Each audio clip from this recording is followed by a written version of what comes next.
Hey guys, it's Gavin with the Garden State Trappers here today, back from a small hiatus, and I had some guns out today. As you guys can see on the table, I was cleaning stuff up after a range trip, and I started thinking about, there's a lot of younger guys like me. I'm 20 years old. I don't have a whole lot of money, who are looking to get into collecting, and so I brought out a couple of options. Everything under $300 that are great fun at the range.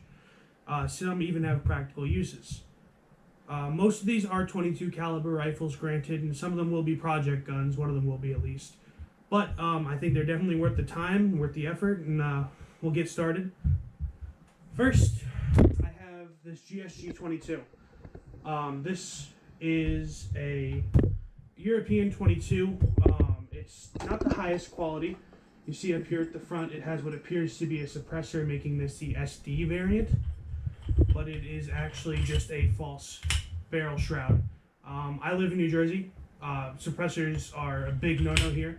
It's not going to help. That being said, everything here is also limited to 10 or under rounds. Just so everyone knows, I'll show you guys, of course.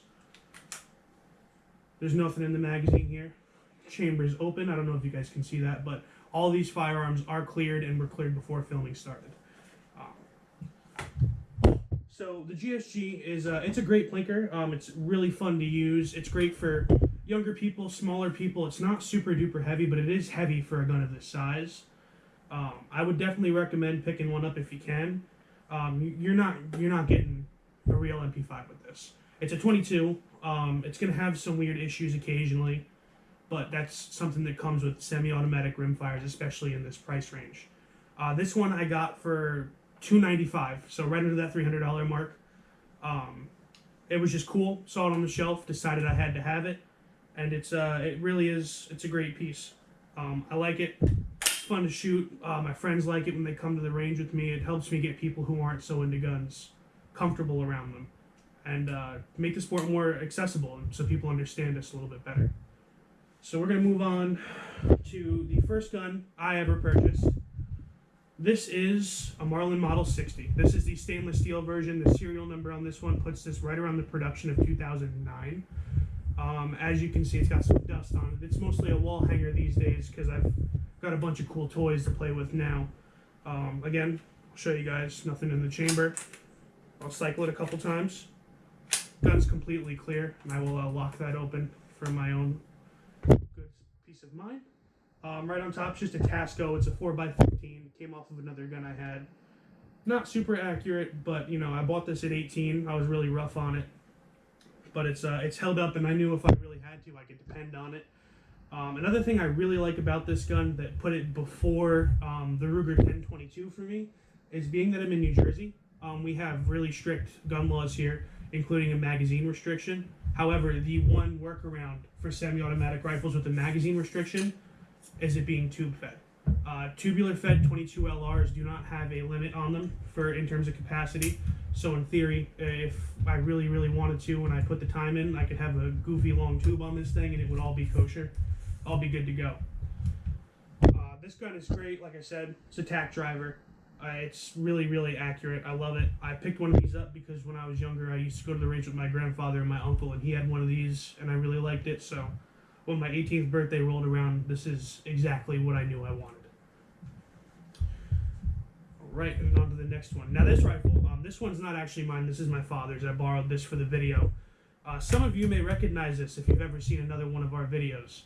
This rifle was purchased in 2019 or 18, I want to say. And this rifle here is very interesting because I've tried to do research on it.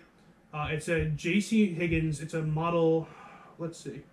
It's a 103. It's a 103. It's a 22 caliber. It takes shorts, long rifle.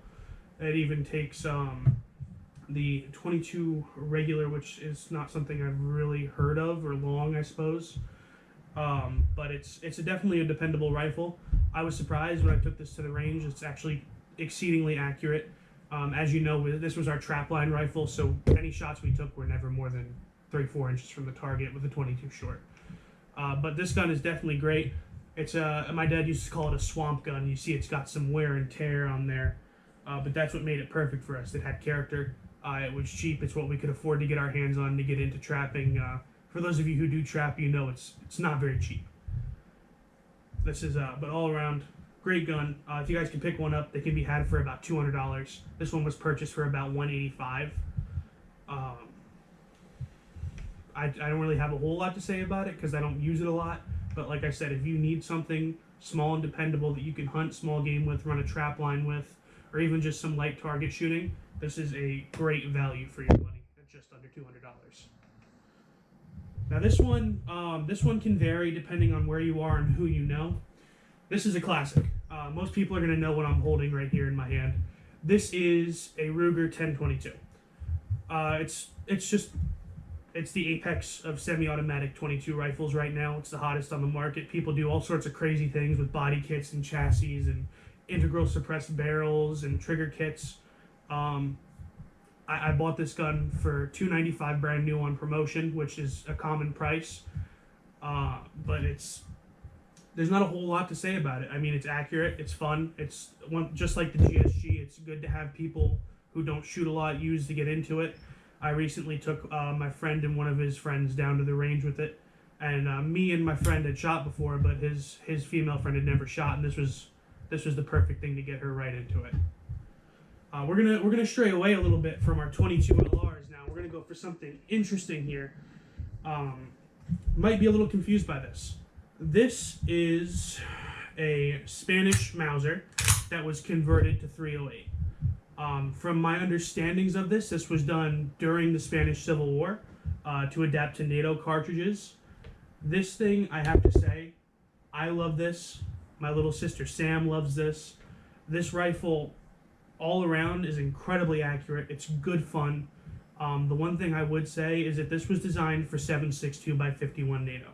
So you have to be very mindful of your pressures when you're using ammo on this. You can't usually use any 308 ammo, high power hunting rounds, stuff like that. Could cause damage to the gun. It could cause catastrophic malfunctions.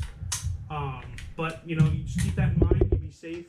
You do exactly what the gun tells you to, and it's a great gun to have. These can be had actually from Hunter's Lodge. That's not where I got this one. I got this one from the Heritage Guild in Rahway, a local gun shop of mine. But they can be had for Hunter's Lodge for about $200. Now, Hunter's Lodge being Hunter's Lodge, it's going to take a while to get to you. It's probably going to need some work. But overall, I mean, definitely if you have the time and the resources, I would recommend it. This rifle is so much fun. And like I said, I don't have a whole lot of money, and I know 308's not a whole lot cheaper than 8mm Mauser. But it's definitely a little bit more accessible for me. It's something that's commonly had. You can usually find it. Check out Bud's Gun Shop. You can get it there for about, I think I paid 70 cents a round, which is fine by me. But this rifle is great. I mean, if you don't have a whole lot of money, if you can be accurate with this thing, and you can take the time and make sure it functions correctly, this is a fully capable rifle for target practice. Even in some extreme situations, you might be able to hunt with it. Like I said, I wouldn't recommend putting hunting rounds through this because of the chamber pressure. It's not, the barrels, they were rebarreled, not exactly rechambered, so the pressures are not, 7mm Mauser, 8mm Mauser, excuse me, puts out a little bit more pressure than 308, and it's not rated for it, so it's not exactly safe. But when you use 7.62 by 51 like was intended in this rifle is excellent. It's a great shoot-around gun. It's good to spend some time on the range with, and up to 100 yards with iron sights, you're getting great groups. Now, I'm not a professional shooter. I won't lie to you and pretend I'm shooting, sub-MOA groups. But, it's just fun, it's accurate, and it's something that's accessible to the everyday man. I'm actually going to skip around here. This was my first hunting shotgun. My dad purchased this for me to hunt with him when I was about 14 years old.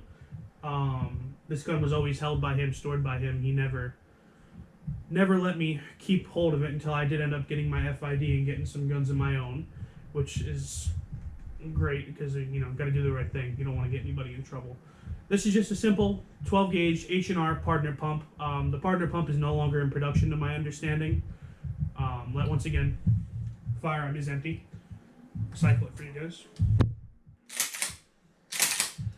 Empty, just cleaned. It's a little rough, but that's what happens when you give a 14-year-old a shotgun that weighs 13 pounds. That is definitely one of the negatives of this rifle, or the shotgun. It's very heavy, but I mean, if I needed it to perform, I know it would.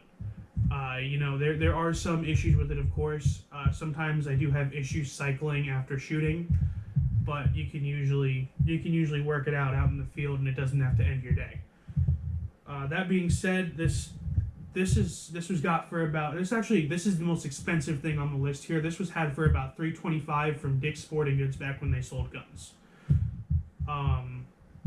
It's not a bad gun at all, but I also brought out another gun to show you that you don't always have to buy brand new. Almost everything on this table is pre-owned with the exception of this shotgun and the Ruger 1022. Because sometimes you spend the same amount on a pre-owned shotgun, you get a much higher quality of gun. In this case, with my Winchester Model 51. 50, excuse me. This is my absolute favorite hunting shotgun. This was purchased for $295, not including my NICS fee and tax and such, but it is absolutely my favorite semi-automatic shotgun. I've owned about 3. This thing just blows them all out of the park. It's smooth, it's light, I've never had a malfunction with this thing, and since I've owned it, I've put about 600 rounds through it, shooting trap, hunting, target shooting with friends. It's a great gun. It's a 2 3/4 inch chamber. There may be a Magnum variant out there, I'm not aware of it. It's got a full choke in the barrel. Does not get removed. I don't know if you guys can see that. But it's got just enough weight so it's not going to knock you around while you're shooting it. And it's just, to me, the only issue I have with this firearm right here is for the loading gate. You actually have to hold down your bolt release and push up to load. That being said, when you're loading, sometimes you get a little bit of a pinch in there. Not a big deal. It's just, some people prefer not to get pinched, which I do, but I'm willing to sacrifice that because I love this firearm so much. This shotgun here is my hunting shotgun. Since the last video, we have unfortunately halted our trapping experience, but I still do hunt. My little sister plans on coming hunt with me. Maybe we'll make some videos out of that next season. But this shotgun has killed a lot of squirrels since I purchased it at 18 years old. This gun is just a magnificent firearm. And I would highly recommend, if you guys can get your hands on a Winchester Model 50, you do. It's just one of my favorite shotguns out there on the market right now. And like I said, it's a semi-automatic shotgun in good quality, good Winchester quality from at $300. You're not buying a modern autoloader shotgun at $300 unless you're buying a Citadel or a Turkish shotgun. Nothing against Turkish shotguns, but they're notorious for being low quality and having a lot of issues. But with that being said, this is the final gun. I'm going to put together a little thing here in terms of shotguns. Winchester Model 50. 100% recommend. Get your hands on one. Can be found at most gun shops. Very, very common shotgun if you can find the right people. If you can get your hands on one of these in good condition, get them while they're hot. This is a surplus rifle. The surplus market is getting more and more unapproachable for newcomers. It's just, this rifle here is, it's got quirks, it's got issues, sure. Some things are loose, some things don't fit perfect, but that's what happens when you buy a gun from Hunter's Lodge and rebuild it. We don't have the machining and we don't have all the tools that they had to build these guns from factory. But the thing you need to remember is that for about $200, you're getting a Mauser action. Have fun finding another Mauser for $300 unless you're buying something that's sporterized, in which case I find them undesirable. That may not be the case for everybody, but personally I couldn't bring myself to buy sporterized surplus firearms. But get them while they're hot. They're around. Hunter's Lodge has had them for about $220 for about a year now. I'd recommend ordering one. And then in the 22 department, even though I spoke so highly of the Model 60, I'm gonna have to give it to the 1022. Very common, still in production, excellent quality on these rifles. flip down sights for mounting a scope. Comes with the rail to put. It comes with the Weaver rail. You can do pretty much anything to this rifle. This rifle is reliable. It's tough. It's it's easy to get people into shooting with. If you have kids or if your girlfriend or your boyfriend doesn't shoot, this is the perfect tool to get them into it because it's light, it's easy, it's very accurate. I just can't recommend this gun enough. Like I said, it was a pretty close toss-up between this and the Model 60, but in the reality of things is that not everybody lives in a state like I do where capacity is an issue. They make 80-round drums for this thing. They don't work very well from what I understand. I don't personally know. I've never shot one with an 80-round drum, but the 10-round mags that come with it are flawless. There's some other brands of magazines that work great with these. But then again, that being said, you do need to watch out because I heard Pro Mags have some issues in this gun, which is who makes the drum mag. But it's overall, this is my 22 of the day as well. That being said, that's all I really have for you guys today.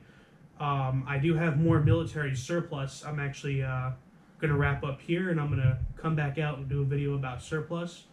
Thank you for joining me today. Once again, this is Gavin from the Garden State Trappers, and I hope you'll have a wonderful day. Stay safe, and God bless.